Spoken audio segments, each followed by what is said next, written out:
അത് പലതവണ പരീക്ഷയിലൊക്കെ ചോദിച്ചിട്ടുള്ളതാണ്. മുമ്പ് സാധാരണ ചോദ്യപേപ്പറുകളിൽ ഇങ്ങനെയുള്ള ഒറ്റ ടൈപ്പ് ഒബ്ജക്റ്റീവ് ചോദ്യങ്ങളുണ്ടല്ലോ, അങ്ങനെ ആകുമ്പോൾ വളരെ കൂടുതൽ തവണ ചോദിച്ചിട്ടുള്ളതാണ്. വിസ്തീർണവുമായി ബന്ധപ്പെട്ട വളരെ സ്ഥിരം ആയിട്ട് കണ്ടുവരുന്ന ചില പരീക്ഷകളൊക്കെ ചോദിക്കുന്ന ചില അളവുകളാണിത്.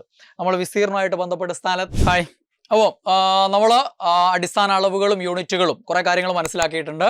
ഇനി നമ്മൾ നീളവുമായി ബന്ധപ്പെട്ടുള്ള മറ്റളവുകൾ, പിന്നെ നമ്മൾ വ്യുൽപ്പന്ന അളവുകൾ ഏതൊക്കെയാണ് ഏറ്റവും പ്രധാനപ്പെട്ടത്, അതിലേക്കൊക്കെ നമ്മൾ പോകും. ഓക്കെ, അപ്പോൾ നമ്മൾ കഴിഞ്ഞ ക്ലാസ്സിൽ നിർത്തിയിടത്ത് തുടങ്ങുകയാണ്. ഇനി നീളത്തിൻ്റെ മറ്റ് ചില അളവുകളാണ്. നീളത്തിൻ്റെ ആദ്യകാലങ്ങളിൽ ഉപയോഗിച്ചിരുന്ന അല്ലേ, നമ്മൾ പറഞ്ഞിട്ടുണ്ട് മുഴം അല്ലേ, വാര, അതൊക്കെ പറഞ്ഞിട്ടുണ്ട്. ഒരു മുഴം എന്ന് പറഞ്ഞു കഴിഞ്ഞാൽ നമ്മളെ ഇവിടെ കൈയിൻ്റെ മുട്ട് മുതൽ ഇവിടെ ഏറ്റവും മുകളറ്റം വരെ, ഈ നടുവിരലിൻ്റെ ഏറ്റവും അറ്റം ഉണ്ടല്ലോ, അവിടം വരെയുള്ള നീളമാണെന്ത് ഒരു മുഴം എന്നൊക്കെ പറയുന്നത്.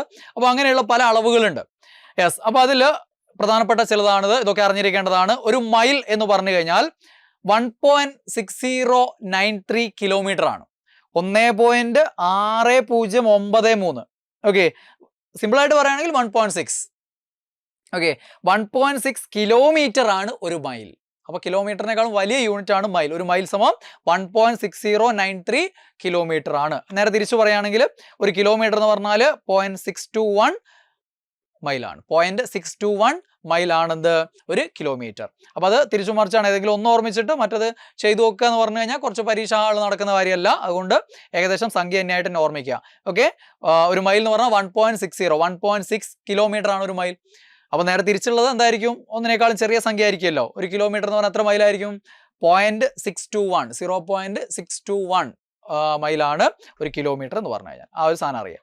പിന്നെ ഇതെല്ലാവർക്കും അറിയുന്നതായിരിക്കും. ഒരു ഇഞ്ച് എന്ന് പറഞ്ഞാൽ 2.54 സെൻറ്റിമീറ്റർ ആയിരിക്കും. വളരെ ഇമ്പോർട്ടൻ്റ് ആണ്.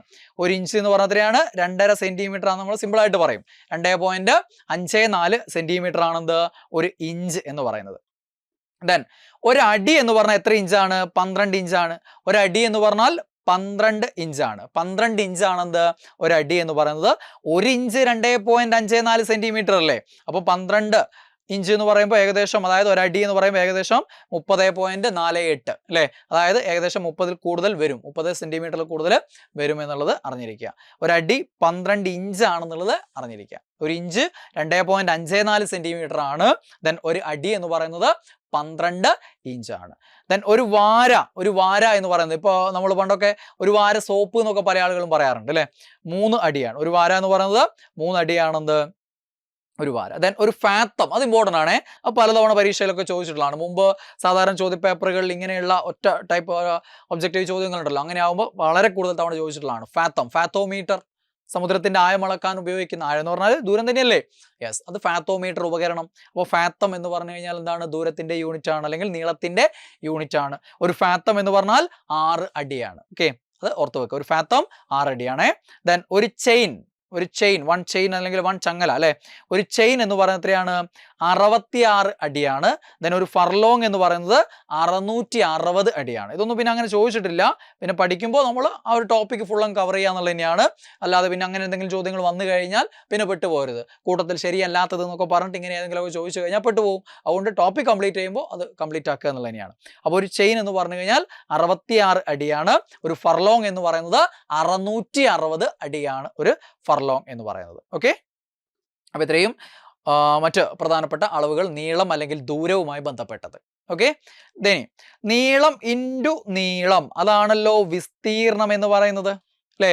നീളം മീറ്റർ, അപ്പം വിസ്തീർണതായിരിക്കുമോ മീറ്റർ ഇൻറ്റു മീറ്റർ, അതായത് മീറ്റർ സ്ക്വയർ, എം സ്ക്വയർ, ചതുരശ്ര മീറ്റർ. വിസ്തീർണത്തിന്റെ SI യൂണിറ്റ് എന്തായിരിക്കും? ചതുരശ്ര മീറ്റർ ആണ്. എം സ്ക്വയർ അഥവാ മീറ്റർ സ്ക്വയർ ആണ് ചതുരശ്ര മീറ്റർ എന്ന് പറയും. ചതുരശ്ര മീറ്റർ ആണ് വിസ്തീർണത്തിന്റെ, ഏരിയയുടെ യൂണിറ്റ് എന്ന് പറയുന്നത്. ഓക്കെ, ഇവിടെ വിസ്തീർണവുമായി ബന്ധപ്പെട്ട വളരെ സ്ഥിരം ആയിട്ട് കണ്ടുവരുന്ന ചില പരീക്ഷകളൊക്കെ ചോദിക്കുന്ന ചില അളവുകളാണിത്. നമ്മൾ വിസ്തീർണമായിട്ട് ബന്ധപ്പെട്ട സ്ഥലത്തിന്റെ ഒക്കെ അളവ് പറയുമ്പോൾ ഉപയോഗിക്കുന്ന ചില അളവുകളാണ്, അളവുകളും യൂണിറ്റുകളും. ഓക്കെ, എന്തൊക്കെയാണ് ആ യൂണിറ്റുകൾ? ആർ അല്ലെ. നിങ്ങളുടെ ഈ നികുതി ഷീറ്റിലൊക്കെ കാണുന്ന നിങ്ങളുടെ സ്ഥലത്തിന്റെ ഇത്ര ആർ എന്നൊക്കെ പറഞ്ഞായിരിക്കും. ഒരു ആർ എന്ന് പറഞ്ഞാൽ എത്രയാണ്? 100 എം സ്ക്വയർ ആണ്.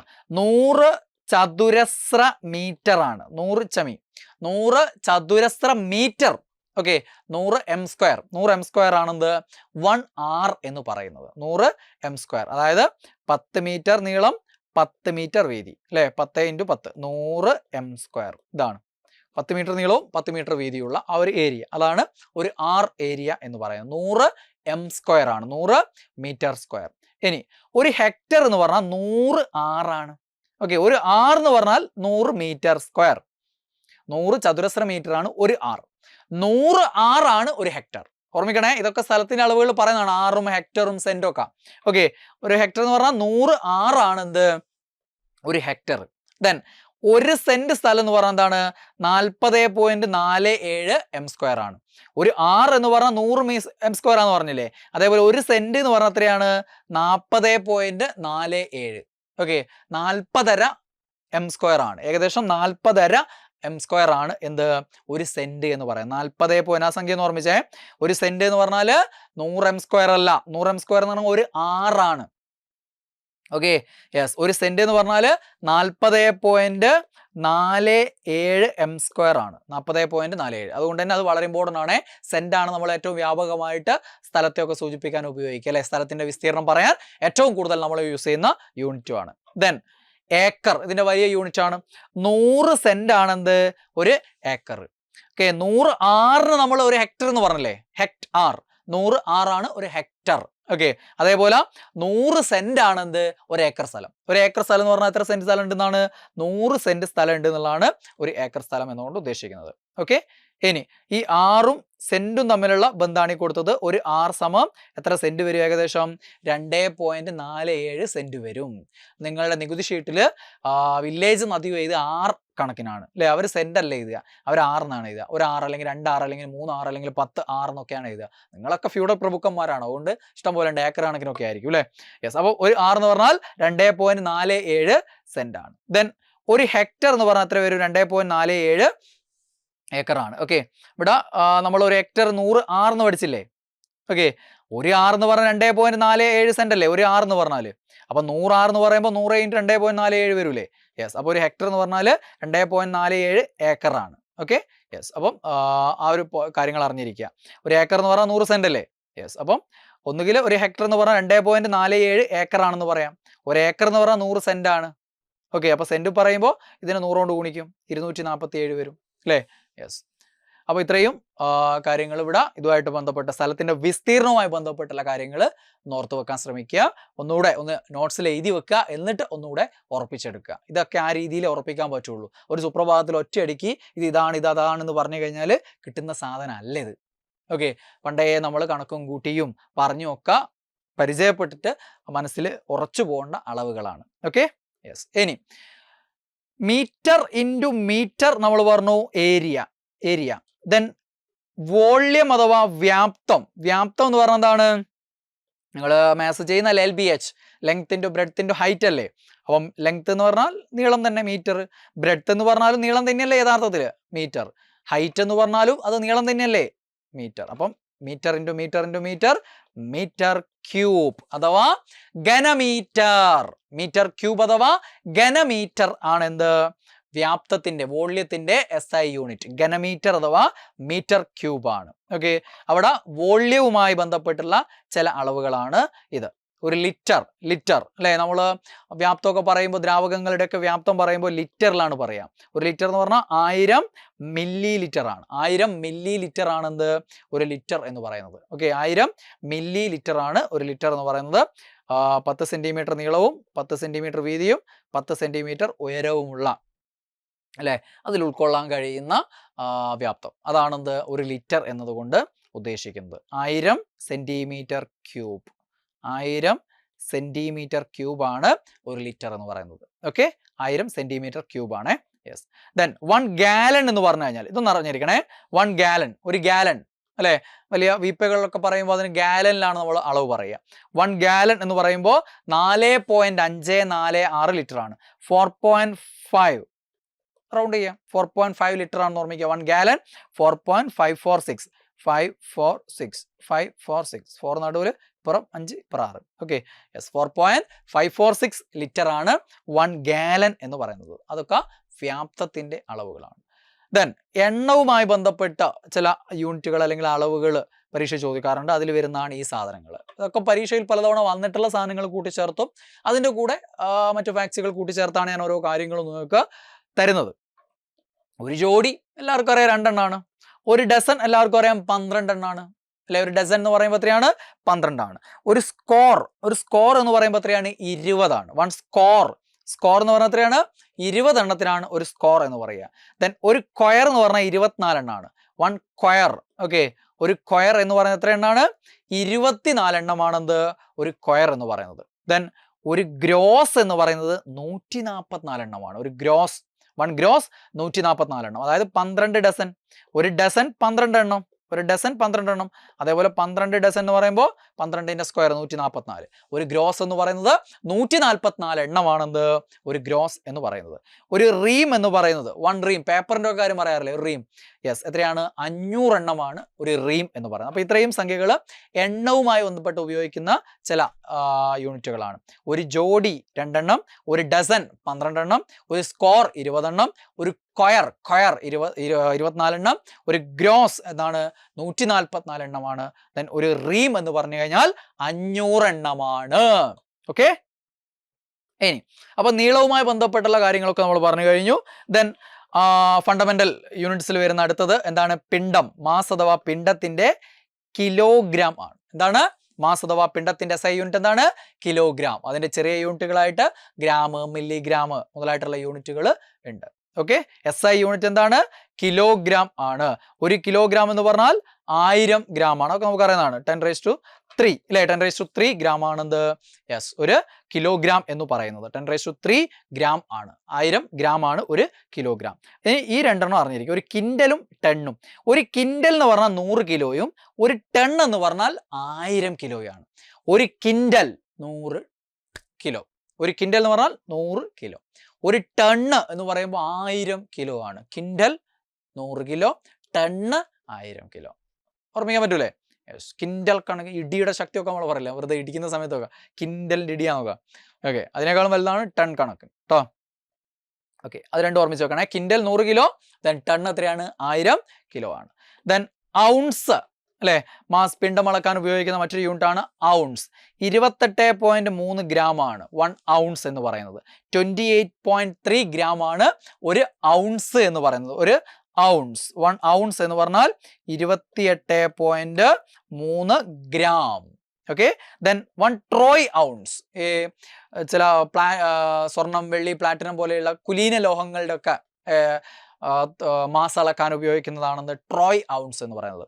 ട്രോയ് ഔൺസ് എന്ന് പറയുന്നത് 31.1 ആണ്. 31.1 ഗ്രാം ആണ് 1 ട്രോയ് ഔൺസ്. ട്രോയ് ഔൺസ് എന്തിന്റെ യൂണിറ്റ് ആണ്? മാസ് അഥവാ പിണ്ഡത്തിന്റെ യൂണിറ്റ് ആണ്. 31.1 ഗ്രാം ആണെന്ത് ഒരു ട്രോയ് ഔൺസ്.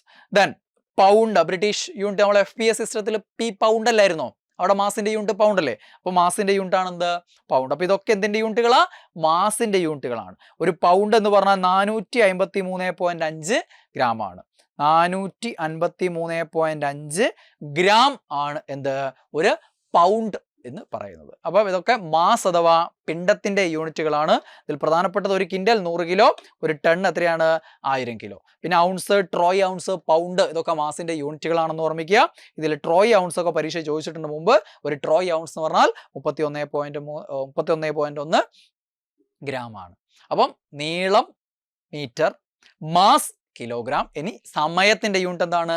സെക്കൻഡ് ആണ്. സമയത്തിന്റെ അടിസ്ഥാന യൂണിറ്റ് നമ്മൾ പഠിച്ചു, എന്താണ്? സെക്കൻഡ് ആണ്. സമയമായിട്ട് ബന്ധപ്പെട്ട് നമ്മൾ ഒരു ദിവസം അല്ലെങ്കിൽ ഒരു സോളാർ ദിനം, 1 സോളാർ ഡേ അല്ലെങ്കിൽ ഒരു ദിവസം എന്ന് പറഞ്ഞു കഴിഞ്ഞാൽ നമുക്കറിയാം, ഒരു നട്ടുച്ച മുതൽ അടുത്ത നട്ടുച്ച വരെയുള്ള സമയത്തെയാണ് ഒരു ദിവസം അഥവാ ഒരു സോളാർ ദിനമായിട്ട് കണക്കാക്കുന്നത്. ഉച്ച വെയിൽ മുതൽ അടുത്ത ഉച്ച വെയിൽ വരെ. ഓക്കെ, അപ്പോൾ സോളാർ ഡേ ആയിട്ട് അങ്ങനെ കണക്കാക്കുക. അപ്പം ഒരു ദിവസം അല്ലെങ്കിൽ ഒരു സോളാർ ഡേ എന്ന് പറയുന്നത്. ഈ സൺഡേയിലൊക്കെ നിങ്ങൾ കേട്ടിട്ടുണ്ടാവില്ലേ, നിഴൽഘടികാരം. പണ്ട് കാലത്ത് ഇങ്ങനെ നേൽ നോക്കിയിട്ട് സമയനിർണ്ണയം നടത്താൻ ഉപയോഗിച്ച ഉപകരണമാണ്. സമയത്തിന്റെ അടിസ്ഥാന യൂണിറ്റ് എന്താണ്? സെക്കൻഡ് ആണ്. നമ്മൾ പറഞ്ഞു കഴിഞ്ഞു. സമയത്തിന്റെ ചെറിയ യൂണിറ്റുകൾ milli second, micro second, nano second. ഇത് നമ്മൾ നേരത്തെ പഠിച്ചുകൊണ്ട് ഇനി അങ്ങനെ വിഷയം വരില്ലല്ലോ. മില്ലി സെക്കൻഡ്, 1 മില്ലി സെക്കൻഡ് എന്ന് പറഞ്ഞാൽ 10⁻³ മില്ലി, 1000 കൊണ്ടായിരിക്കണം. മൈക്രോ എന്ന് പറയുമ്പോൾ 10⁻⁻6. ദെൻ നാനോ എന്ന് പറയുമ്പോൾ -9. ഓക്കെ അല്ലേ? യെസ്, ഇത് മൂന്ന് നമ്മൾ നേരത്തെ പഠിച്ചിട്ടുള്ളതാണ്. അത് ഇവിടെ മീറ്റർ, അവിടെ മീറ്ററിന്റെ കാര്യത്തിൽ, ഇവിടെ സെക്കൻഡിന്റെ കാര്യത്തിൽ അപ്ലൈ ചെയ്യാം. ഓക്കെ, ഒരു ദിവസം, ഒരു സോളാർ ദിനം എന്നത് എത്ര സെക്കൻഡാന്ന് ചോദിച്ചു കഴിഞ്ഞാൽ ഒരു ദിവസം നിങ്ങൾക്കറിയാം 24 മണിക്കൂറാണ്. അതിൽ ഓരോ മണിക്കൂറുകളും 60 മിനിറ്റാണ്. ഈ ഓരോ മിനിറ്റുകളും എത്ര സെക്കൻഡ് ഉണ്ട്? 60 സെക്കൻഡാണ്. അപ്പോൾ ഇത് ഗുണിച്ച് കിട്ടുന്ന സംഖ്യ ആയിരിക്കും എന്ത് ഒരു ദിവസം എന്ന് പറയുന്നത്. എത്ര സെക്കൻഡാന്ന് ചോദിച്ചു കഴിഞ്ഞാൽ എത്രയാണ്? 86,400 സെക്കൻഡാണ്. അതും പരീക്ഷയിൽ വന്ന ചോദ്യമാണ്. അപ്പോൾ ആ സമയത്ത് കണക്ക് കൂട്ടിയെടുക്കാൻ പോകുമ്പോൾ ആ ചോദ്യത്തിൻ്റെ ഫലം തെറ്റ് എന്നുള്ള രീതിയിലേക്ക് മാറുന്നു. അത് ഓൾറെഡി നേരിട്ടങ്ങ് എഴുതുമ്പോഴാണ് അത് നിങ്ങൾക്ക് ഗുണപ്രദമായിട്ട് മാറുന്നത്. അതിന് യഥാർത്ഥ ഫലം ലഭിക്കണമെങ്കിൽ അങ്ങനെ എഴുതണം. കണ്ടുപിടിച്ച് എഴുതുമ്പോൾ നിങ്ങൾക്ക് അവിടെ സമയനഷ്ടം വരുന്നുണ്ട്. ഓക്കെ, അപ്പോൾ പ്രധാനപ്പെട്ട ഏരിയയിലേക്കാണ് ഇനി പോകുന്നത്. ഏറ്റവും പ്രധാന ഏരിയകൾ, അതായത് വ്യുൽപ്പന്ന യൂണിറ്റുകൾ, ഡിറൈവ്ഡ് യൂണിറ്റ്സ് അല്ലേ? വ്യുൽപ്പന്ന അളവുകൾ, അവയുടെ യൂണിറ്റുകൾ. വളരെ പ്രധാനപ്പെട്ടത് ഇവാണ്. ഇതിൽ കുറേ പേര് കൊടുത്ത സാധനങ്ങളുണ്ട്. ചില പേരുകൾ നൽകിയിട്ടുണ്ട് ഓരോന്നിനും. ആ പേരുകൾ നൽകിയത് ആളുകളുടെ പേരുകളാവാം, അല്ലാത്ത പേരുകളാവാം. അത് ഏറ്റവും ഇമ്പോർട്ടൻ്റ് ആണ്. പിന്നെ പേരില്ലാത്ത ചിലതുമുണ്ട്. Okay, yes. ഇതിൽ നിന്ന് ഡിറൈവ് ചെയ്യപ്പെട്ടത് എങ്ങനെ കിട്ടുന്നോ ആ രീതിയിൽ തന്നെ ഉപയോഗിക്കുന്നതാണ്. ഓക്കെ, അപ്പോൾ അടിസ്ഥാന യൂണിറ്റുകൾ ഉപയോഗിച്ച് പ്രസ്താവിക്കുന്നതോ അടിസ്ഥാന യൂണിറ്റുകൾ ആശ്രയിച്ച് നിലനിൽക്കുന്ന ആ യൂണിറ്റുകളെയാണ് നമ്മൾ എന്ത് വിളിച്ചത്? വ്യുൽപ്പന്ന യൂണിറ്റുകൾ എന്ന് വിളിച്ചത്. നോക്കിയേ, അടിസ്ഥാന യൂണിറ്റ് നീളം മീറ്റർ, ഓക്കെ, മാസ് കിലോഗ്രാം, സമയം സെക്കൻഡ്, 3 ഏറ്റവും ഫണ്ടമെന്റൽ. പിന്നെ 4 വേറെ ഉണ്ട് എന്നുള്ള കാര്യം നിങ്ങൾക്കറിയാം. ഓരോ താപനിലയും വൈദ്യുത പ്രവാഹ തീവ്രതയും ദ്രവ്യത്തിന്റെ അളവും ലൂമിനസ് ഇന്റൻസിറ്റിയും ഉണ്ട് എന്നുള്ള കാര്യം അറിയാം. ഇതിൽ നിന്ന് ഡിറൈവ് ചെയ്യപ്പെടുന്നതാണ്. ഈ എണ്ണത്തിൽ നിന്ന് എങ്ങനെയെങ്കിലുമൊക്കെ ഉണ്ടാക്കിയെടുക്കുന്നതാണ് എന്ത്? ഈ ഡിറൈവ്ഡ് യൂണിറ്റ്സ് അഥവാ വ്യുൽപ്പന്ന യൂണിറ്റുകൾ. നോക്കിയേ, വിസ്തീർണം നോക്കിയേ. വിസ്തീർണം എന്ന് പറയുമ്പോൾ എന്താണ്? ഏരിയ വിസ്തീർണം. ഏരിയ അഥവാ വിസ്തീർണം എന്ന് പറയുമ്പോൾ എന്താണ്? നീളം ഇൻറ്റു വീതിയാണ്. നീളത്തിന്റെ മീറ്ററും വീതിയുടെ മീറ്ററും. അപ്പോൾ മീറ്റർ ഇൻറ്റു മീറ്റർ ഉപയോഗിച്ച് കിട്ടുന്നതാണ് മീറ്റർ സ്ക്വയർ അഥവാ ചതുരശ്ര മീറ്റർ. മീറ്റർ സ്ക്വയർ അഥവാ ചതുരശ്ര മീറ്റർ ഒരു വ്യുൽപ്പന്ന യൂണിറ്റ് ആണ്. വ്യാപ്തം എങ്ങനെ കണ്ടുപിടിക്കുക? നേരത്തെ പറഞ്ഞല്ലേ, നീളം ഇൻറ്റു വീതി ഇൻറ്റു ഉയരം. അപ്പം metre into metre into metre, അപ്പം ഘനമീറ്റർ മറ്റൊരു വ്യുൽപ്പന്ന യൂണിറ്റ് ആണ്. ദെൻ വേഗത, ദൂരം ബൈ സമയം. പ്രവേഗം, സ്ഥാനാന്തരം ബൈ സമയം. ദൂരായാലും സ്ഥാനാന്തരമായാലും അടിസ്ഥാനപരമായിട്ട് എന്താണ്? നീളം തന്നെയല്ലേ? മീറ്റർ ബൈ സമയത്തിന്റെ സെക്കൻഡ്. അപ്പൊ എന്താണ്? Metre per second. അതാണെന്ത്? വേഗതയുടെയും പ്രവേഗത്തിന്റെയും യൂണിറ്റ് എന്താണ്? മീറ്റർ പെർ സെക്കൻഡ് ആണ്. ഇനി ത്വരണം അഥവാ ആക്സലറേഷൻ. ത്വരണത്തിന്റെയും മന്ദീകരണത്തിന്റെയും യൂണിറ്റ് എന്തായിരിക്കും? പ്രവേഗം ബൈ സമയമാണ്. സെക്കൻഡ് സമയത്തിലുണ്ടാവുന്ന പ്രവേഗമാറ്റത്തിന്റെ നിരക്കാണ് ത്വരണം. അപ്പം പ്രവേഗം ബൈ സമയം. പ്രവേഗത്തിന്റെ യൂണിറ്റ് മീറ്റർ ബൈ സെക്കൻഡ് സമയത്തിൻ്റെ. അപ്പോൾ എം ബൈ എസ് എന്ന് പറയുമ്പോൾ ഇൻറ്റു 1/s. അപ്പോൾ മുകളിൽ എം, താഴെ എസ് സ്ക്വയർ. അപ്പം metre per second square. M by square എന്നല്ല ഇത് എഴുതുമ്പോൾ നമ്മൾ ചരിഞ്ഞ വരയിട്ട് എഴുതും. മീറ്റർ പെർ സെക്കൻഡ് സ്ക്വയർ എന്ന് വായിക്കും. Metre per second square. അപ്പോൾ ത്വരണത്തിന്റെ യൂണിറ്റ് എന്താണ്? Metre per second square. Then ആക്കം പി സമം എം ഇൻറ്റു വി ആണ്. മാസ് ഇൻറ്റു വെലോസിറ്റി ആണ്. വി വ്യാപ്തം അല്ലേ, വോള്യം അല്ല. മാസ് ഇൻറ്റു വെലോസിറ്റി അതാണ് ആക്കം. ആഘാതമേൽപ്പിക്കാനുള്ള കഴിവാണ്. ആ വസ്തുവിന്റെ മാസിനെയും വസ്തുവിന്റെ പിണ്ഡം അഥവാ മാസിനെയും ആ വസ്തുവിന്റെ വേഗത അല്ലെങ്കിൽ വെലോസിറ്റിയെയും ആശ്രയിച്ചിരിക്കും. എം ഇൻറ്റു വി ആണ് ആക്കം എന്ന് പറയുന്നത്. ആക്കം പി സമം M into V, mass into velocity. മാസിന്റെ യൂണിറ്റ് കിലോഗ്രാം അല്ലേ? വെലോസിറ്റിയുടെ യൂണിറ്റ് പ്രവേഗത്തിന്റെ യൂണിറ്റ് മീറ്റർ പെർ സെക്കൻഡ്. അപ്പൊ എന്താ unit? Kilogram metre per second. അതിന് വേറെ പേരൊന്നുമില്ല. ആക്കത്തിന്റെ unit kilogram metre per second. അപ്പൊ ഇതാണ് ഞാൻ പറഞ്ഞത്. ഇങ്ങനെയുള്ള ചിലതിന് പേരില്ല, വേറെ ചിലതിന് എന്തുണ്ടാവും? പേരുണ്ടാവും. അതാണ് ഇപ്പോൾ ഉദാഹരണം തന്നെ. ഇതേപോലെ തന്നെ ബലത്തിന്റെ എന്താണ്? ബലം എഫ് സമം M into A, mass into ത്വരണം. മാസ് കിലോഗ്രാം, ത്വരണം അഥവാ acceleration metre per second square. Kilogram metre per second square. ഇതിങ്ങനെയല്ല എഴുതുക. ബലത്തിന്റെ unit newton. Kilogram metre per second സ്ക്വയറിനെയാണ് എന്ത് വിളിക്കുക? ന്യൂട്ടൺ എന്ന് പേര് കൊടുത്തിരിക്കുന്നത്. അപ്പൊ അങ്ങനെ ചിലതിന് പേര് കൊടുത്തിട്ടുണ്ട്, പേര് കൊടുക്കാത്തതിൽ വരുന്നതാണ് ഈ പഠിച്ചുകൊണ്ടിരിക്കുന്നത്. അപ്പോൾ ആക്കത്തിന്റെ unit kilogram metre per second. ആക്കം പി സമം മൊമെന്റം പി സമം M into V, mass into velocity. Mass kilogram, velocity metre per second. അപ്പൊ kilogram metre per second. Then സാന്ദ്രത അഥവാ ഡെൻസിറ്റിയുടെ യൂണിറ്റ്. ഡെൻസിറ്റി എന്ന് പറഞ്ഞാൽ മാസ് ബൈ വോള്യം ആണ്. ഡെൻസിറ്റി അഥവാ സാന്ദ്രത എന്ന് പറയുന്നത് മാസ് ബൈ വ്യാപ്തം. യൂണിറ്റ് വ്യാപ്തത്തിലുള്ള ദ്രവ്യത്തിന്റെ അളവാണ്, പിണ്ഡമാണ്. യൂണിറ്റ് വ്യാപ്തത്തിലെ മാസ് ആണെന്ത്? ഡെൻസിറ്റി അഥവാ സാന്ദ്രത എന്ന് പറയുന്നത്. മാസ് ബൈ വോള്യം ആണ്. മാസ് കിലോഗ്രാം അല്ലേ? ബൈ വോള്യത്തിൻ്റെത് മീറ്റർ ക്യൂബ് അല്ലേ പഠിച്ചത്? അപ്പൊ കിലോഗ്രാം പെർ മീറ്റർ ക്യൂബ്. സാന്ദ്രതയുടെ യൂണിറ്റ് എന്താണ്? കിലോഗ്രാം പെർ മീറ്റർ ക്യൂബ് ആണ്. Kilogram per metre cube. Then വിശിഷ്ട താപധാരിത. വിശിഷ്ട താപധാരിത. വിശിഷ്ട താപധാരിത എന്ന് പറയുന്നതിന്റെ unit joule per kilogram kelvin ആണ്. Joule per kilogram kelvin.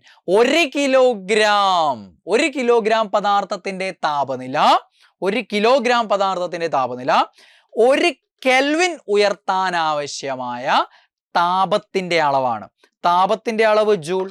1 കിലോഗ്രാമിൻ്റെത് 1 kelvin ഉയർത്താൻ, അപ്പൊ ജൂൾ പെർ കിലോഗ്രാം കെൽവിൻ ആണ്. Joule per kilogram kelvin. ഓർമ്മിക്കണേ, അതൊക്കെ ചോദിച്ചിട്ടുള്ളതാണ്. വിശിഷ്ട താപധാരിതയുടെ യൂണിറ്റ് എന്താ?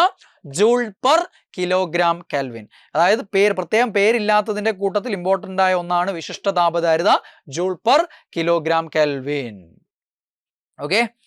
പിന്നെ ആക്കത്തിന്റെ ചോദിച്ചിട്ടുണ്ട്, കിലോഗ്രാം മീറ്റർ പെർ സെക്കൻഡ്. അതൊക്കെ ഇമ്പോർട്ടൻ്റ് ആണ് കേട്ടോ. ദെൻ വൈദ്യുതോർജ്ജത്തിന്റെ വ്യാവസായിക യൂണിറ്റ് ആയിട്ട് ഉപയോഗിക്കുക നമ്മൾ കിലോ വാട്ട് അവർ ആണ്. ഇവിടെ ഒരു പ്രത്യേകതയുണ്ട്. ഈ കിലോ വാട്ട് അവർ എന്നുള്ളതിനെ നമ്മൾ യൂണിറ്റ് എന്ന് മാത്രമായിട്ട് പറയും. വൈദ്യുതോർജ്ജത്തിന്റെ വ്യാവസായിക യൂണിറ്റ് എന്താണെന്ന് ചോദിച്ചാൽ അതിന്റെ പേര് യൂണിറ്റ്. ഒരു യൂണിറ്റ് എന്ന് പറഞ്ഞാൽ കിലോ വാട്ട് ഹവർ ആണ്. KWH, kilo watt hour, kilo watt per hour, kilo watt hour. Okay, yes, kilo watt hour. KWH ആണ്. Kilo watt hour ആണെന്ത്?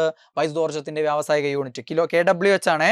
KWH, അതാണ് ഒരു യൂണിറ്റ് എന്ന് പറയുന്നത്. ഓക്കെ, ഒരു യൂണിറ്റ് വൈദ്യുതി എന്ന് പറഞ്ഞാൽ 1 കിലോ വാട്ട് അവർ ആണ് ഉദ്ദേശിക്കുന്നത്. ഓക്കെ, ഇനിയുള്ളത് എന്താണ്? പേരുള്ള സാധനങ്ങളാണ്. വളരെ ഇമ്പോർട്ടൻ്റ് ആയിട്ടുള്ള, ഏറ്റവും ഇമ്പോർട്ടൻ്റ് ആയിട്ടുള്ള സാധനങ്ങളാണ് ഇനി വരാൻ പോകുന്നത്. ഓർമ്മിച്ചോ? ഒന്നാമത്തത്, ഈ ഒരു മന്ത്രം ഒന്ന് ചൊല്ലിക്കാൻ. നമ്മൾ പണ്ട് ചൊല്ലിയിട്ടുള്ളതാണ്. നിങ്ങൾ യൂട്യൂബിലൊക്കെ ഉള്ള വീഡിയോയിലൊക്കെ കണ്ടിട്ടുണ്ടാകും. ഞാൻ ചൊല്ലിയിട്ടുണ്ട് അല്ലേ? നിങ്ങൾ സർക്കാർ ജോലി ലഭിക്കാൻ വേണ്ട ഒരു മന്ത്രം എന്നൊക്കെ പറഞ്ഞുകൊണ്ട് ചൊല്ലി തന്നിട്ടുണ്ട്. ഓം പ്രതിരോധായ ഊതാപ്രജൂളായ നമഃ എന്ന. എന്താ? ഓം പ്രതിരോധായ ഊതാപ്രജൂളായ നമഃ, അല്ലെങ്കിൽ ഊതാപ്രജൂളായ എർഗായ നമഃ എന്നൂടെ പറഞ്ഞാൽ മതി. അപ്പൊ അവിടെയും കിട്ടും. ഊതാപ്രജൂളായ എർഗായ നമഃ, എർഗായ നമഃ. ഓം പ്രതിരോധം. പ്രതിരോധത്തിന്റെ യൂണിറ്റ് എന്താണ്? ഓം. പ്രതിരോധത്തിന്റെ യൂണിറ്റ് എന്താണ്? ഓം. ഇങ്ങനെയാണ് എഴുതട്ടോ. ഓം. ഓം. പ്രതിരോധത്തിന്റെ യൂണിറ്റ് ഓം. ഇങ്ങനെയല്ല. എന്താണ്? ഇതാണ് ഓം. പ്രതിരോധത്തിന്റെ യൂണിറ്റ് എന്താണ്? ഓം. ഓം പ്രതിരോധായ. ഊതാപ്രജൂളായ നമഃ. ഊർജം, താപം, പ്രവൃത്തി. ഊർജം, താപം, പ്രവൃത്തി എന്നിവയുടെ അടിസ്ഥാന യൂണിറ്റ് ആണെന്ത്? ജൂൾ. ഊർജം, താപം, പ്രവൃത്തി എന്നിവയുടെ അടിസ്ഥാന യൂണിറ്റ് ജൂൾ. ഊർജം, താപം, പ്രവൃത്തി എന്നിവയുടെ CGS യൂണിറ്റ് എർഗ്. എന്താണ്? എർഗ്. വളരെ ഇമ്പോർട്ടൻറ്റ് ക്വസ്റ്റ്യൻ. ഊർജം CGS യൂണിറ്റുകളിൽ ഏറ്റവും കൂടുതൽ ചോദിക്കുന്നതാണ് എർഗ്. ഊർജത്തിന്റെയും താപത്തിന്റെയും പ്രവൃത്തിയുടെയും അടിസ്ഥാന യൂണിറ്റ് ജൂളും CGS യൂണിറ്റ് എർഗുമാണ്. ഒരു ജൂൾ എന്ന് പറഞ്ഞു കഴിഞ്ഞാൽ 10⁻⁷ എർഗാണ്. ഒരു ജൂൾ എന്ന് പറഞ്ഞാൽ എത്രയാണ്? 10⁻⁷ എർഗാണ് എന്ത്? ഒരു ജൂൾ എന്ന് പറയുന്നത്. ഊർജം, താപം, പ്രവൃത്തി എന്നിവയുടെ ആദ്യകാല യൂണിറ്റ് ആണ് കലോറി. എന്താണ്? കലോറി. കലോറി മീറ്റർ, താപം അളക്കാൻ ഉപയോഗിക്കുന്ന കലോറി മീറ്റർ കേട്ടില്ലേ? അപ്പൊ ഒരു കലോറി എന്ന് പറയുന്നത് 4.2 ജൂൾ ആണ്. 4.24 ജൂൾ ആണ്. 4.2 ജൂൾ ആണെന്ത്? ഒരു കലോറി എന്ന് പറയുന്നത്. ഊർജം, താപം, പ്രവൃത്തി എന്നിവയുടെ ആദ്യകാല യൂണിറ്റ് ആണ് കലോറി. അടിസ്ഥാന യൂണിറ്റ് ആണ് ജൂൾ. ദെൻ CGS യൂണിറ്റ് ആണ് ഏത്? എർഗ് എന്ന് പറയുന്നത്. ഈ രണ്ട് ബന്ധങ്ങൾ വളരെ ഇമ്പോർട്ടൻറ്റ്. ഒരു കലോറി 4.24 ജൂൾ, ദെൻ ഒരു ജൂൾ 10⁻⁷ എർഗ്. ഓക്കെ അല്ലേ? യെസ്. ഇനി റെസിസ്റ്റിവിറ്റിയുടെ യൂണിറ്റ് എന്താണ്? ഓം മീറ്റർ ആണ്. എന്താണ്? റെസിസ്റ്റിവിറ്റിയുടെ യൂണിറ്റ് എന്താണ്? ഓം മീറ്റർ. ഓം മീറ്റർ. പ്രതിരോധം അഥവാ റെസിസ്റ്റൻസിൻ്റെത് ഓം. റെസിസ്റ്റിവിറ്റിയുടെ യൂണിറ്റ് ഓം മീറ്റർ. മാറിപ്പോ പറയുന്നത് തെറ്റിക്കുന്നതാണ്. റെസിസ്റ്റൻസ് ഓം, റെസിസ്റ്റിവിറ്റി ഓം മീറ്റർ. തെറ്റിക്കോ? റെസിസ്റ്റൻസ് പ്രതിരോധം ഓം, റെസിസ്റ്റിവിറ്റി ഓം മീറ്റർ. ഓക്കെ. ദെൻ ഇത് മൂന്നും വളരെ ഇമ്പോർട്ടൻറ്റ്. Capacitance, inductance, conductance. മൂന്ന് ഒരുമിച്ച് ഓർമ്മിക്കുക. കപ്പാസിറ്റൻസിന്റെ യൂണിറ്റ് ഫാരഡ് ആണ്. കപ്പാസിറ്റൻസിന് വൈദ്യുതധാരിത എന്ന് പറയും. വൈദ്യുതി ധരിക്കാനുള്ള കഴിവ്. കപ്പാസിറ്റി അല്ലെ? Capacity to store charge. വൈദ്യുതി ചാർജ് സംഭരിക്കാനുള്ള കഴിവാണെന്ത്? കപ്പാസിറ്റൻസ് എന്ന് പറയുക. വൈദ്യുതധാരിത എന്ന് പറയും. മലയാളത്തിൽ ചോദിച്ചാലാണ് പെടുക. കപ്പാസിറ്റൻസിന്റെ യൂണിറ്റ് ചോദിച്ചാൽ എല്ലാവരും പറയും ഫാരഡ്. വൈദ്യുതധാരിതയുടെ യൂണിറ്റ് ചോദിച്ചാൽ പലരും തെറ്റിക്കാറുണ്ട്, ഫാരഡ്. ഓക്കെ. അപ്പൊ കപ്പാസിറ്റൻസ് അഥവാ വൈദ്യുതധാരിത. ഓക്കെ. ദെൻ ഇൻഡക്റ്റൻസ് അഥവാ വൈദ്യുത പ്രേരകത്വം. ഇൻഡക്റ്റൻസിന്റെ യൂണിറ്റ് എന്താണ്? ഹെൻറി. അപൂർവമായിട്ട് ചിലപ്പോൾ ഈ വാക്ക് ചോദിക്കാം. വൈദ്യുത പ്രേരകത്വം. ഓക്കെ, ഇൻഡക്റ്റൻസ് അഥവാ വൈദ്യുത പ്രേരകത്വത്തിന്റെ യൂണിറ്റ് എന്താണ്? ഹെൻറി ആണ്. അതൊക്കെ ആളുകളുടെ പേരാണ്. ഫാരഡേ, ഹെൻറി, സീമെൻസ് ഒക്കെ ആളുകളുടെ പേരിലാണ്. കണ്ടക്റ്റൻസ് വൈദ്യുത ചാലകത അഥവാ കണ്ടക്റ്റൻസിന്റെ യൂണിറ്റ് എന്താണ്? സീമെൻസ് ആണ്. എന്താണ്? സീമെൻസ്. കണ്ടക്റ്റൻസിന്റെ യൂണിറ്റ് സീമെൻസ് ആണ്. അത് മൂന്ന് ഓർമ്മിക്കുക. Inductance henry, conductance siemens, capacitance farad. മാറിപ്പോറേ, capacitance farad, inductance henry, conductance siemens. അത് മൂന്നും വളരെ ഇമ്പോർട്ടൻ്റ് ആണ്, പല തവണ ചോദിച്ചിട്ടുള്ളതാണ്. ദെൻ അടുത്തത് പ്രത്യേകം ശ്രദ്ധിക്കുക, ഇത് രണ്ടും. കാന്തിക ഫ്ലക്സ്, മാഗ്നറ്റിക് ഫ്ലക്സ്, ഇതൊക്കെ പലരും തെറ്റിക്കുന്നതാണ്. കാരണം അവിടുന്ന് ഇവിടുന്ന് ഏതെങ്കിലും ഒരു പോയിന്റ് മാത്രം പഠിക്കും. ഇങ്ങനെ അവിടെയുള്ള സംശയങ്ങൾ തീർത്ത് അല്ലെങ്കിൽ ഫുള്ള് കാര്യങ്ങൾ മനസ്സിലാക്കി പഠിക്കാത്തതുകൊണ്ടുള്ള പ്രശ്നമാണ്. കാന്തിക ഫ്ലക്സിന്റെ യൂണിറ്റ് എന്താണ്? വെബർ. മാഗ്നറ്റിക് ഫ്ലക്സിന്റെ യൂണിറ്റ് ചോദിച്ചാൽ വെബറാ. എന്നാൽ മാഗ്നറ്റിക് ഫ്ലക്സ് ഡെൻസിറ്റി അഥവാ കാന്തിക ഫ്ലക്സ് സാന്ദ്രതയുടെ യൂണിറ്റ് എന്താണ്? ടെസ്ലയാണ്. കാന്തിക ഫ്ലക്സ് വെബർ. കാന്തിക ഫ്ലക്സ് സാന്ദ്രത എന്ന് പറയുമ്പോൾ എന്തായിരിക്കും? ബൈ വോളിയം അല്ലേ? യെസ്. അപ്പം വെബർ പെർ അല്ലേ, വെബർ പെർ മീറ്റർ സ്ക്വയർ ആണ്. നിശ്ചിത ഏരിയയിലുള്ള വോളിയം അല്ലേ, സോറി, ഏരിയ. നിശ്ചിത ഏരിയയിൽ, ആ ഒരു നിശ്ചിത ഏരിയയിൽ, ഏരിയ എന്ന് പറയുമ്പോൾ മീറ്റർ സ്ക്വയർ, ആ നിശ്ചിത ഏരിയയിലുള്ള കാന്തിക ഫ്ലക്സ്, അതാണ് കാന്തിക ഫ്ലക്സ് സാന്ദ്രത എന്ന് പറയുന്നത്. വെബർ പെർ മീറ്റർ സ്ക്വയർ ആണ്. വെബർ പെർ മീറ്റർ സ്ക്വയർ എന്ന് പറയുന്ന പേരാണ് ടെസ്ല. അതേപോലെ കാന്തിക പ്രേരണം, മാഗ്നറ്റിക് ഇൻഡക്ഷന്റെ യൂണിറ്റും. കാന്തിക ഫ്ലക്സ് ചോദിച്ചാൽ വെബർ. കാന്തിക ഫ്ലക്സ് സാന്ദ്രതയും കാന്തിക പ്രേരണത്തിന്റെ യൂണിറ്റും ചോദിച്ചാൽ ടെസ്ലയാണ്. അത് പലരും തെറ്റിക്കുന്നതാണ്. ടെസ്ല ഓർത്ത് വെക്കണേ, ടെസ്ല. ദെൻ ഇത് രണ്ടും മറ്റൊരു കൺഫ്യൂസിംഗ് ആയിട്ടുള്ള സാധനം. ലൂമിനസ് ഫ്ലക്സിന്റെ unit lumen. Luminous flux lumen. Then illuminance എന്ന് പറഞ്ഞാൽ ലൂമിനസ് ഫ്ലക്സ് പെർ ഏരിയ ആണ്. നേരത്തെ ഇതേപോലെ തന്നെ പെർ ഏരിയ ആണ്, per metre square. Lumen per metre square. Lumen per metre square എന്ന് പറയാ ലെക്സ് എന്നാണ്. ലൂമൻ പെർ മീറ്റർ സ്ക്വയർ എന്ത് പറയാ? ലെക്സ്. അപ്പം ലൂമിനസ് ഫ്ലക്സിന്റെ യൂണിറ്റ് ലൂമനും, ലൂമിനസ് ഫ്ലക്സ് ഇതാ ലൂമൻ ഇവിടെ തന്നെ ഉണ്ട്. ദെൻ ഇല്യൂമിനൻസിന്റെ യൂണിറ്റ് ലെക്സ്. ഇല്യൂമിനൻസിന്റെ യൂണിറ്റ് ലെക്സ്. സോപ്പിന്റെ പേരൊക്കെ ലെക്സ് കൊടുത്തിട്ടില്ലേ? ഇതൊക്കെ കൊണ്ട് തന്നെയാണ്. ഇല്യൂമിനൻസ് ലെക്സ് ആണ്. ഇല്യൂമിനൻസിന്റെ യൂണിറ്റ് ലെക്സ്. ദെൻ അടുത്ത് നോക്കിയേ, പൊട്ടൻഷ്യൽ വ്യത്യാസം. പൊട്ടൻഷ്യൽ വ്യത്യാസം അഥവാ വോൾട്ടേജ്, രണ്ടഗ്രങ്ങൾക്ക് ഇടയിലുള്ള വ്യത്യാസം, പൊട്ടൻഷ്യൽ വ്യത്യാസം അല്ലെ? ഒരു ചാലകത്തിന്റെ രണ്ടഗ്രങ്ങൾക്ക് ഇടയിലുള്ള പൊട്ടൻഷ്യൽ വ്യത്യാസം. പൊട്ടൻഷ്യൽ വ്യത്യാസം അഥവാ വോൾട്ടേജ്. അതിന് സമാനമായിട്ടുള്ളതാണ് E M F, electro motive force അഥവാ ഇ എം എഫ്, വൈദ്യുത ചാലക ബലം. ഇലക്ട്രോ മോട്ടീവ് ഫോഴ്സ് അഥവാ ഇ എം എഫ്, വൈദ്യുത ചാലക ബലം. ഇതിന്റെ യൂണിറ്റ് എന്താണ്? വോൾട്ട് ആണ്. വോൾട്ടേജ് അഥവാ പൊട്ടൻഷ്യൽ വ്യത്യാസം അഥവാ മലയാളത്തില് വോൾട്ടത, അതിന്റെ യൂണിറ്റ് ആണ് വോൾട്ട്. എന്താണ് യൂണിറ്റ്? വോൾട്ട് ആണ്, വോൾട്ട്. ദെൻ പവറിന്റെ യൂണിറ്റ് എന്താ? വാട്ട് ആണ്. മാറിപ്പോറതേ, പവർ അഥവാ ശക്തി, ഇലക്ട്രിക് പവർ, പവറിന്റെ ശക്തി എന്താണ്? വാട്ടാണ്. WATT വാട്ടാണ്. വോൾട്ടേജിന്റെ യൂണിറ്റ് എന്താണ്? വോൾട്ടുമാണെന്ന് അറിഞ്ഞിരിക്കുക. ദെൻ വൈദ്യുത ചാർജ്, ഇലക്ട്രിക് ചാർജിന്റെ യൂണിറ്റ് എന്താണ്? കുളം. ആളെ പേരാണ് കുളം. കുളം, കുളംബ് എന്ന് വായിക്കണ്ട, കുളം എന്ന് വായിച്ചാൽ മതി. വൈദ്യുത ചാർജിന്റെ യൂണിറ്റ് എന്താണ്? കുളം. വൈദ്യുത ചാർജിന്റെ യൂണിറ്റ് കുളം. ദെൻ ഭാരം, വെയിറ്റ്. പിണ്ഡത്തിന്റെ യൂണിറ്റ് കിലോഗ്രാം. അതുകൊണ്ട് തന്നെ പലരും ഭാരത്തിന്റെ യൂണിറ്റ് ചോദിച്ചാൽ കിലോഗ്രാം പറയാം. ഭാരം നമ്മൾ തൂക്കി വാങ്ങുന്നൊക്കെ നമ്മൾ അങ്ങനെ പറയുന്നതുകൊണ്ട് പലരും തെറ്റിക്കാറുണ്ട്. പക്ഷെ ഭാരത്തിന്റെ അടിസ്ഥാന യൂണിറ്റ് എന്താണെന്ന് ചോദിച്ചാൽ ന്യൂട്ടൺ ആണ് കേട്ടോ. ഭാരത്തിന്റെയും ബലത്തിന്റെയും യൂണിറ്റ് എന്താണ്? ന്യൂട്ടൺ ആണ്. ഭാരം, ബലം, അടിസ്ഥാന യൂണിറ്റ് എന്താണ്? ന്യൂട്ടൺ. ന്യൂട്ടൺ ആണ്. ന്യൂട്ടൺ N എന്ന ലെറ്റർ കൊണ്ടാണ് സൂചിപ്പിക്കുക. ദെൻ ഭാരത്തിന്റെയും ബലത്തിന്റെയും ഒക്കെ CGS യൂണിറ്റ് ആണ് ഡൈൻ. ബലത്തിന്റെ CGS യൂണിറ്റ്, ഊർജം, താപം, പ്രവൃത്തി എന്നിവയുടെ CGS യൂണിറ്റ് എർഗ്. അതേപോലെ പ്രാധാന്യത്തോടെ ചോദിക്കുന്നതാണ്. ബലത്തിന്റെ CGS യൂണിറ്റ് ആണ് ഡാഷ്. ഉത്തരം ഡൈൻ. എന്താണ്? ഡൈൻ ആണ്. ഒരു ന്യൂട്ടൺ എന്ന് പറഞ്ഞാൽ 10⁵ ഡൈൻ ആണ്. ഒരു ജൂൾ 10�7 എർഗ് ആയിരുന്നു. ഒരു ജൂൾ 10�7 എർഗ് ആയിരുന്നു. ഒരു ന്യൂട്ടൺ 10⁵ ഡൈൻ ആണ്. 10⁵ ഡൈൻ ആണ് എന്ത്? ഒരു ന്യൂട്ടൺ. ബലം, ഭാരം എന്നിവയുടെ അടിസ്ഥാന യൂണിറ്റ് ന്യൂട്ടണും CGS യൂണിറ്റ് ഏതുമാണ്? ഡൈനുമാണ്. ഇനി മർദ്ദം. മർദ്ദം അഥവാ പ്രഷർ എന്ന് പറഞ്ഞാൽ എന്താണ്? ബലം ബൈ ഏരിയ അല്ലേ? നിശ്ചിത ഏരിയയിൽ അനുഭവപ്പെടുന്ന ബലമാണെന്ത്? മർദ്ദം അഥവാ പ്രഷർ എന്ന് പറയുന്നത് F/A ആണ്. P = F/A. അപ്പം ബലത്തിന്റെ യൂണിറ്റ് ന്യൂട്ടൺ അല്ലേ? ബൈ ഏരിയയുടെ യൂണിറ്റ് മീറ്റർ സ്ക്വയർ അല്ലേ? അപ്പം ന്യൂട്ടൺ പെർ മീറ്റർ സ്ക്വയർ. ആ ന്യൂട്ടൺ പെർ മീറ്റർ സ്ക്വയറിനെയാണ് നമ്മൾ എന്ത് വിളിക്കുന്നത്?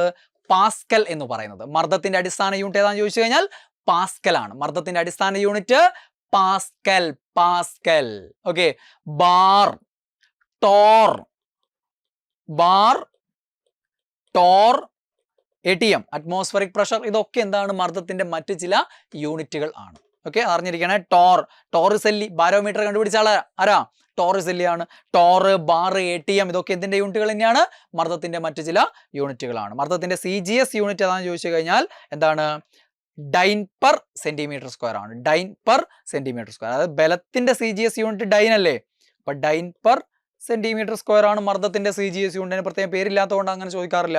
Dine per centimetre square rare ആയിട്ടേ ചോദിച്ചിട്ടുള്ളൂ, ഓർത്ത് വെക്കാം. ദെൻ ഇവിടെ മർദ്ദത്തിന്റെ മറ്റു ചില യൂണിറ്റുകളാണ് ബാർ, ATM എന്നൊക്കെ നമ്മൾ പറഞ്ഞു. ഒരു ബാർ എന്ന് പറഞ്ഞാൽ 10⁵ പാസ്കൽ ആണ്. ഒരു ബാർ എന്ന് പറഞ്ഞു കഴിഞ്ഞാൽ എന്താണ്? 10⁵ പാസ്കൽ ആണ്. SI unit Pascal. അതോട് അസോസിയേറ്റ് ചെയ്തുകൊണ്ട് യൂസ് ചെയ്യുന്ന ഒരു യൂണിറ്റ് ആണ് ബാർ എന്ന് പറയുന്നത്. ഒരു ബാർ എന്ന് പറയുന്നത് 10⁵ പാസ്കൽ ആണ്. ബാർ ബാരോമീറ്റർ, മർദ്ദം അളക്കാനുള്ള ഉപകരണം അല്ലേ? അപ്പം ബാർ എന്തിന്റെ യൂണിറ്റ് ആണ്? മർദ്ദത്തിന്റെ യൂണിറ്റ് ആണ്. ഒരു ബാർ എന്ന് പറഞ്ഞാൽ 10⁵ പാസ്കൽ ആണെന്നും അറിയുക. ദെൻ 1 ATM, സമുദ്രനിരപ്പിലുള്ള അന്തരീക്ഷ മർദ്ദം, അതാണ് 1 ATM, 1 അറ്റ്മോസ്ഫറിക് പ്രഷർ എന്ന് പറയുന്നത്. 1 ATM എന്ന് പറഞ്ഞു കഴിഞ്ഞാൽ അത് എത്ര പാസ്കൽ ആണെന്നും എത്ര ബാർ ആണെന്നും ഒന്ന് അറിഞ്ഞിരിക്കുക. നോക്കിയേ, 1 ATM എന്ന് പറഞ്ഞു കഴിഞ്ഞാൽ 101.325 കിലോ പാസ്കൽ ആണ്. 101.325 കിലോ പാസ്കൽ ആണ്. ഇനി കിലോ ഒഴിവാക്കണമെങ്കിൽ എന്ത് ചെയ്യണം? ഈ പോയിന്റ് ഒഴിവാക്കിയിട്ട് വായിക്കേണ്ടി വരും. അപ്പോൾ കുറച്ച് ബുദ്ധിമുട്ടല്ല. അതുകൊണ്ടാണ് പോയിന്റ് ഇട്ടിട്ട് കിലോ പാസ്കലിൽ പറഞ്ഞത്, പാസ്കൽ എന്ന് പറയുന്നതിന് പകരം. അപ്പം 101.325 കിലോ പാസ്കലാണ് ഒരു ATM എന്ന് വെച്ച് കഴിഞ്ഞാൽ എത്ര ബാറാന്ന് ചോദിച്ചാൽ ഒരു ATM എന്ന് പറഞ്ഞാൽ 1.01 ബാർ ആണ്. 1 ATM = 1.01 ബാർ. ഒരു ATM-ഉം 1.01 ബാറും കണക്കാണ്. ATM-ഉം ബാറും ഏകദേശം ഒരേപോലെയാണെന്നുള്ള ഓർമ്മിച്ചാൽ മതി. 1 ATM = 1.01 ബാർ. Okay, yes. ഇനി നമ്മൾ മർദ്ദത്തിന്റെ യൂണിറ്റ് പഠിച്ചു. ഇനി എന്താ? പവർ. പവറിന്റെ യൂണിറ്റ്, പവറിന് മലയാളത്തിൽ ശക്തി എന്നാണ് കേട്ടോ പറയുക. പവർ അഥവാ ശക്തിയുടെ യൂണിറ്റ് എന്താണെന്ന് ചോദിച്ചാൽ, ശക്തിയുടെ യൂണിറ്റ് ചോദിച്ചാൽ ഏതാണ്ട് എടുക്കരുത്. പവർ അഥവാ ശക്തിയുടെ യൂണിറ്റ് വാട്ടാണ്. എന്താണ്? വാട്ടാണ് പവറിന്റെ യൂണിറ്റ്. ദെൻ ലെൻസിന്റെ പവർ നമ്മൾ പറയുന്നതിലാണ് ഡയോപ്റ്റർ ആണ്. ലെൻസിന്റെ പവർ എന്ന് പറയുന്നത് 1/മീറ്റർ, അതായത് മീറ്റർ ഇൻവേഴ്സ് ആണ്. മീറ്റർ ഇൻവേഴ്സ് അഥവാ ഡയോപ്റ്റർ എന്നാണ് പറയുക. ലെൻസിന്റെ പവർ P = 1/f ആണ്. 1/f എന്ന് പറഞ്ഞാൽ 1/ ഫോക്കസ് ദൂരം. ഫോക്കസ് ദൂരത്തിന്റെ യൂണിറ്റ് മീറ്ററാണ്. അപ്പോൾ 1/മീറ്റർ ആണ്. മീറ്റർ ഇൻവേഴ്സ്, അതിനെയാണ് എന്ത് വിളിക്കുക നമ്മൾ? ഡയോപ്റ്റർ എന്ന് പറയുന്നത്. ലെൻസിന്റെ പവർ പ്രസ്താവിക്കുന്ന യൂണിറ്റ് ആണ് ഡയോപ്റ്റർ. വൻകിട യന്ത്രങ്ങളുടെ പവർ പ്രസ്താവിക്കുന്ന യൂണിറ്റ് ആണ് ഹോസ് പവർ. കുതിരശക്തി അഥവാ HP എന്ന് പറയും. ഹോസ് പവർ, കുതിരശക്തി അഥവാ HP. യന്ത്രങ്ങളുടെ പവർ പ്രസ്താവിക്കുന്ന യൂണിറ്റ് ആണ് HP എന്ന് പറയുന്നത്, ഹോസ് പവർ. ഒരു കുതിരശക്തി എന്ന് പറയുന്നത് 746 വാട്ടാണ്. റൗണ്ട് ചെയ്തിട്ട് പറയുന്നതാണ് 746 വാട്ടാണ്. ഒരു കുതിരശക്തി 746 വാട്ട്. വളരെ ഇമ്പോർട്ടൻറ്റ്. 1 HP = 746 what. എന്നാൽ 1 മെട്രിക് HP ഉണ്ട്. ഇമ്പീരിയൽ HP അല്ലാതെ മെട്രിക് HP ഉണ്ട്. 1 മെട്രിക് HP എന്ന് പറഞ്ഞാൽ എന്താണ്? 735.4 ആണ്. വ്യത്യാസം കണ്ടില്ലേ? ചെറിയ വ്യത്യാസമാണ്. ഇത് 746, 745 സംതിങ് ആണ്. അതങ്ങ് റൗണ്ട് ചെയ്തിട്ട് 746 വാട്ട് എന്ന് ഓർമ്മിക്കുക. ഇത് 735.4. 0.4 ആയതുകൊണ്ട് താഴോട്ടേ റൗണ്ട് ചെയ്യാൻ പറ്റുള്ളൂ, മുകളിലേക്ക് റൗണ്ട് ചെയ്യാൻ പറ്റില്ല. ഓക്കെ, അല്ലെങ്കിൽ 746 736 എന്ന് ഓർമ്മിക്കായിരുന്നു, എളുപ്പമായിരുന്നു. 746 വാട്ടാണ് ഒരു കുതിരശക്തി. ദെൻ ഒരു മെട്രിക് ഹോസ് പവർ എന്ന് പറയുന്നത് 735.4 വാട്ടാണ്. അപ്പോൾ ഇതൊക്കെ ഭയങ്കര പാടുണ്ട്. അതുകൊണ്ട് എന്ത് ചെയ്യുക? ഉറപ്പിച്ച് വെക്കുക, നോട്ട് ചെയ്ത് വെക്കുക. ഞാൻ സാധാരണ എല്ലാം അതേപോലെ നോട്ട് ചെയ്ത് പഠിക്കേണ്ട ആവശ്യമില്ല എന്ന് പറയാറുണ്ട്. പക്ഷെ ഇങ്ങനെയുള്ള ബന്ധങ്ങൾ, സംഖ്യകളൊക്കെ എന്ത് ചെയ്യുക? പ്രത്യേകം നോട്ട്സ് എഴുതിയിട്ട് ഉറപ്പിച്ചോളുക. Okay, yes. ഇനി ചില അളവുകൾ കൂടെ നമുക്ക് പഠിക്കാനുള്ളതാണ്. ഒന്ന് ആംഗിൾ അല്ലെ, കോണളവ് പറയുന്നത് നമ്മൾ റേഡിയൻ ആണ്. എന്താണ്? റേഡിയൻ. കോണളവ്, സാധാരണ കോണളവ് സൂചിപ്പിക്കുക എന്തിലാണ്? റേഡിയൻ. ഡിഗ്രി എന്നുള്ളതാണ് നമ്മൾ അടിസ്ഥാന യൂണിറ്റ് ചോദിച്ചാൽ പറഞ്ഞു പോവുക. പക്ഷെ എന്താണ്? റേഡിയൻ ആണ്. അടിസ്ഥാന യൂണിറ്റ് എന്താണ്? റേഡിയൻ ആണ്. Then solid angle, 3 dimensional angle അല്ലെങ്കിൽ ത്രിമാന കോണളവ് അഥവാ സോളിഡ് ആംഗിളിന് സ്റ്റെറേഡിയൻ എന്നാണ് ഉപയോഗിക്കുക. ഏതാണ്? സ്റ്റെറേഡിയൻ. രണ്ടും തമ്മിലുള്ള വ്യത്യാസം പഠിക്കണേ. ഇത് റേഡിയൻ, ഇത് സ്റ്റെറേഡിയൻ. കോണളവ് റേഡിയൻ, ത്രിമാന കോണളവ് എന്താണ്? സോളിഡ് ആംഗിൾ എന്താണ്? സ്റ്റെറേഡിയൻ ആണെന്നും ഓർമ്മിച്ച് വെക്കുക. ഓക്കെ, ദെൻ ആവൃത്തിയുടെ യൂണിറ്റ് എല്ലാവർക്കും അറിയാം, ഹെഡ്സ് ആണ്. ആവൃത്തിയുടെ അടിസ്ഥാന യൂണിറ്റ് എന്താണ്? ഹെഡ്സ് ആണ് ആവൃത്തിയുടെ യൂണിറ്റ് അല്ലേ? ഹെഡ്സ് സ്മരണാർത്ഥമാണ്, ഹെൻറിച്ച് ഹെർട്സിന്റെ സ്മരണാർത്ഥമാണ് ഹെഡ്സ്, HZ. ഓക്കെ, ആവൃത്തിയുടെ യൂണിറ്റ് ഹെഡ്സും ദെൻ ഉച്ചത ലൗഡ്നെസ് അഥവാ ഉച്ചതയുടെ യൂണിറ്റ് ഡെസിബൽ ആണ്. അലക്സാണ്ടർ ഗ്രഹാം ബെല്ലിന്റെ സ്മരണാർത്ഥമാണ്. ഉച്ചത ഡെസിബൽ ആണ്. ദെൻ തരംഗദൈർഘ്യം മീറ്റർ ആണ്. നേരത്തെ ഞാൻ പറഞ്ഞ തരംഗദൈർഘ്യത്തിന്റെ യൂണിറ്റ് ചോദിച്ചാൽ എല്ലാവരും കയറി ആർക്കിട്ട് ചാമ്പും? ആങ്സ്ട്രത്തിനോട്ട് കൊടുക്കും. ആങ്സ്ട്ര അല്ല, തരംഗദൈർഘ്യത്തിന്റെ അടിസ്ഥാന യൂണിറ്റ് മീറ്റർ ആണ്. ദെൻ 1 ആങ്സ്ട്രം എന്ന് പറഞ്ഞാൽ 10⁻⁻10 മീറ്റർ ആണ്. ക്ലിയർ അല്ലേ? യെസ്, അതിന്റെ ചെറിയ അളവായതുകൊണ്ട് അത് സൗകര്യപ്രദമായ രീതിയിൽ ഉപയോഗിക്കുന്ന അളവാണ് ആങ്സ്ട്രം എന്ന് പറയുന്നത്. ദെൻ ലാസ്റ്റ് റേഡിയോ ആക്ടിവിറ്റിയുടെ അടിസ്ഥാന യൂണിറ്റ് ബെക്കറേൽ. ക്യൂറിയും റുദർഫോർഡും ഒക്കെ ഉണ്ട്, പക്ഷെ അടിസ്ഥാന യൂണിറ്റ് ഏതാണ്? ബെക്കറേൽ. ഹെൻറി ബെക്കറേൽ അല്ലേ സ്വാഭാവിക റേഡിയോ ആക്ടിവിറ്റി കണ്ടെത്തിയത്? അപ്പൊ റേഡിയോ ആക്ടിവിറ്റിയുടെ അടിസ്ഥാന യൂണിറ്റ് എന്താണ്? ബെക്കറേൽ. ദെൻ കറ്റാലിറ്റിക് ആക്ടിവിറ്റി, കാറ്റലിസ്റ്റ് എന്ന് കേട്ടില്ലേ നിങ്ങൾ? ഉൽപ്രേരകം, കാറ്റലിസ്റ്റ്. അപ്പോൾ കറ്റാലിറ്റിക് ആക്ടിവിറ്റിയുടെ യൂണിറ്റ് ആണ് കറ്റാൽ. ഓക്കെ, കറ്റാൽ. അപ്പോൾ കറ്റാലിറ്റിക് ആക്ടിവിറ്റി കറ്റാൽ ആണ് യൂണിറ്റ്. റേഡിയോ ആക്ടിവിറ്റിയുടെ അടിസ്ഥാന യൂണിറ്റ് ബെക്കറേലും കറ്റാലിറ്റിക് ആക്ടിവിറ്റിയുടെ അടിസ്ഥാന യൂണിറ്റ് കറ്റാലും ആണെന്ന് ഓർക്കുക. ഓക്കെ, അപ്പോൾ ഇത്രയും പ്രധാനപ്പെട്ട ഡിറൈവ്ഡ് യൂണിറ്റ്സ്, വ്യുൽപ്പന്ന യൂണിറ്റുകൾ ഏറ്റവും പ്രധാനപ്പെട്ട സംഗതികളാണ്. ഈ പഠിച്ച കാര്യങ്ങൾ ഒന്നുകൂടെ നോട്ട് ചെയ്ത് വെച്ചിട്ട് വായിച്ചു നോക്കി ഉറപ്പിച്ചുകൊള്ളുക. ഓക്കെ, ഇതുകൂടെ പറഞ്ഞിട്ട് നമുക്ക് ഇന്നത്തെ ക്ലാസ് അവസാനിപ്പിക്കാം. ചില യൂണിറ്റുകൾ ഇപ്പം തന്നെ ഓൾറെഡി നമ്മൾ പഠിച്ച യൂണിറ്റുകളിൽ പലതും ചില സയൻറ്റിസ്റ്റുകളുടെ പേരിൽ നിന്ന് വന്നിരിക്കുന്നതാണ്. അതൊന്ന് നമുക്ക് നോക്കാം. പൊട്ടൻഷ്യൽ വ്യത്യാസം അഥവാ വോൾട്ടേജ് അല്ലെങ്കിൽ EMFന്റെ യൂണിറ്റ് വോൾട്ട് എന്ന് നമ്മൾ പഠിച്ചിട്ടുണ്ട്. അത് ആരുടെ പേരിൽ നിന്ന് വന്നിരിക്കുന്നതാണ്? അലക്സാൻഡ്രോ വോൾട്ടയുടെ പേരിൽ നിന്നാണ് വോൾട്ട് വന്നിരിക്കുന്നത്. ദെൻ ശബ്ദത്തിന്റെ ഉച്ചത അഥവാ ലൗഡ്നെസിന്റെ യൂണിറ്റ് ഡെസിബൽ ആണ് നമ്മൾ പഠിച്ചിട്ടുണ്ട്. അത് ആരുടെ പേരിൽ നിന്നാണ്? അലക്സാണ്ടർ ഗ്രഹാം ബെല്ലിന്റെ പേരിൽ നിന്നാണ് ഡെസിബൽ എന്ന പേര് വന്നിരിക്കുന്നത്. ദെൻ മർദ്ദത്തിന്റെ അടിസ്ഥാന യൂണിറ്റ് പാസ്കൽ ആണ് നമ്മൾ പഠിച്ചിട്ടുണ്ട്. അത് ബ്ലേസ് പാസ്കൽ, മർദ്ദവുമായി ബന്ധപ്പെട്ട് ബ്ലേസ് പാസ്കൽ, പാസ്കൽ നിയമമൊക്കെ ഇല്ലേ, പാസ്കലിൽ നിന്നാണ് ആ പേര് വന്നിരിക്കുന്നത്. ദെൻ ആവൃത്തി അഥവാ ഫ്രീക്വൻസിയുടെ യൂണിറ്റ് എന്താണ്? ഹെർട്സ് ആണ് നമ്മൾ പഠിച്ചിട്ടുണ്ട്. ഹെൻറിച്ച് ഹെർട്സ് എന്ന സയന്റിസ്റ്റിൽ നിന്നാണ് ഫോട്ടോ ഇലക്ട്രിക് പ്രഭാവം കണ്ടെത്തിയ ആരാന്ന് ചോദിച്ചാൽ ഹെൻറിച്ച് ഹെർട്സ് ആണ്. ഫോട്ടോ ഇലക്ട്രിക് എഫക്ട് തൃപ്തികരമായി വിശദീകരിച്ചതിനാണ് ഐൻസ്റ്റീന് നോബൽ പ്രൈസ് കിട്ടിയത്. കണ്ടെത്തിയത് ആരാണ്? ഹെൻറിച്ച് ഹെർട്സ് ആണ്. ആ ഹെൻറിച്ച് ഹെർട്സിന്റെ സ്മരണാർത്ഥമാണ് ആവൃത്തിയുടെ യൂണിറ്റ് ഹെർട്സ് എന്ന് കൊടുത്തിരിക്കുന്നത്. ദെൻ ഇൻഡക്റ്റൻസിന്റെ യൂണിറ്റ് ഹെൻറി ആണ്. എന്താണ്? ഹെൻറി. Inductance Henry. ഓക്കെ, ആരാണ്? ജോസഫ് ഹെൻറിയുടെ സ്മരണാർത്ഥമാണ് ഹെൻറി എന്ന പേര് കൊടുത്തിരിക്കുന്നത്. ഹെൻറി അല്ലേ, നമ്മുടെ ഹെൻറി അല്ല, ഹെൻറി. ഓക്കെ, ദെൻ ഊർജം, താപം, പ്രവൃത്തി എന്നിവയുടെ അടിസ്ഥാന യൂണിറ്റ് ആണെന്ത്? ജൂൾ. ജെയിംസ് പ്രസ്കോട്ട് ജൂളിന്റെ പേരിൽ നിന്നാണ് ജൂൾ എന്നുള്ള പേര് വന്നിരിക്കുന്നത്. ദെൻ നേരത്തെ നമ്മൾ പഠിച്ചു കപ്പാസിറ്റൻസിന്റെ unit farad, Michael Faraday. Okay, വൈദ്യുത വിശ്ലേഷണ നിയമം അവതരിപ്പിച്ച മൈക്കൽ ഫാരഡേ അറിയാലോ? യെസ്, അപ്പോൾ ഫാരഡ് വന്നിരിക്കുന്നു. ദെൻ ഭാരത്തിന്റെയും ബലത്തിന്റെയും വ്യാപക മർദ്ദത്തിന്റെ ഒക്കെ യൂണിറ്റ് എന്താണ്? ന്യൂട്ടൺ. ഇത് ഓർമ്മിക്കണേ, വ്യാപക മർദ്ദത്തിന്റെ യൂണിറ്റ്, വ്യാപക മർദ്ദം എന്ന് പറഞ്ഞാൽ ബലം തന്നെയാണ്. അപ്പോൾ വ്യാപക മർദ്ദത്തിന്റെ യൂണിറ്റ് ന്യൂട്ടൺ ആണ്. മർദ്ദത്തിന്റെ യൂണിറ്റ് പാസ്കലും ആണ്. ഇത് പലരും തെറ്റിക്കുന്ന ഒരു സാധനം കേട്ടോ, അതുകൊണ്ടൊന്ന് ഓർത്ത് വെക്കുക. വ്യാപക മർദ്ദത്തിന്റെ യൂണിറ്റ് ബലത്തിന്റെ യൂണിറ്റ് തന്നെയാണ്, ന്യൂട്ടൺ ആണ്. മർദ്ദത്തിന്റെ യൂണിറ്റ് പാസ്കലുമാണ്. അപ്പം ബലം, ഭാരം, വ്യാപക മർദ്ദം ഇതിന്റെ ഒക്കെ യൂണിറ്റ് ന്യൂട്ടൺ ആണ്. ന്യൂട്ടൺ അറിയാവുന്നതാണ് എല്ലാവർക്കും, ഐസക് ന്യൂട്ടൺ. ഓക്കെ, ദെൻ വൈദ്യുത പ്രവാഹ തീവ്രത അഥവാ ഇലക്ട്രിക് കറന്റ് ആംപിയർ അല്ലേ? ആംപിയർ ആരാ? ആന്ദ്രേ മേരി ആംപയറുടെ പേരിൽ നിന്നാണ് ആ ഒരു പേര് വന്നിരിക്കുന്നത്. ദെൻ വൈദ്യുത ചാർജിന്റെ യൂണിറ്റ് എന്താണ്? കൂളം. എന്താണ്? Charles Augustine coulomb. കൂളംബ് എന്ന് പറയേണ്ട ആവശ്യമില്ല, കൂളംബ് എന്ന് ഏതെങ്കിലും കൂളം എന്നാണ് വായിക്കുക നമ്മൾ. കൂളം. വൈദ്യുത ചാർജിന്റെ യൂണിറ്റ് എന്താണ്? കൂളം ആണ്. വൈദ്യുത ചാർജിന്റെ യൂണിറ്റ് കൂളം. ഓക്കെ, അപ്പൊ ഇത്രയും കാര്യങ്ങളാണ് നമ്മൾ പഠിച്ചിട്ടുള്ളത്. ഇനി ബാക്കി അടുത്ത ക്ലാസ്സിൽ. ഓക്കെ.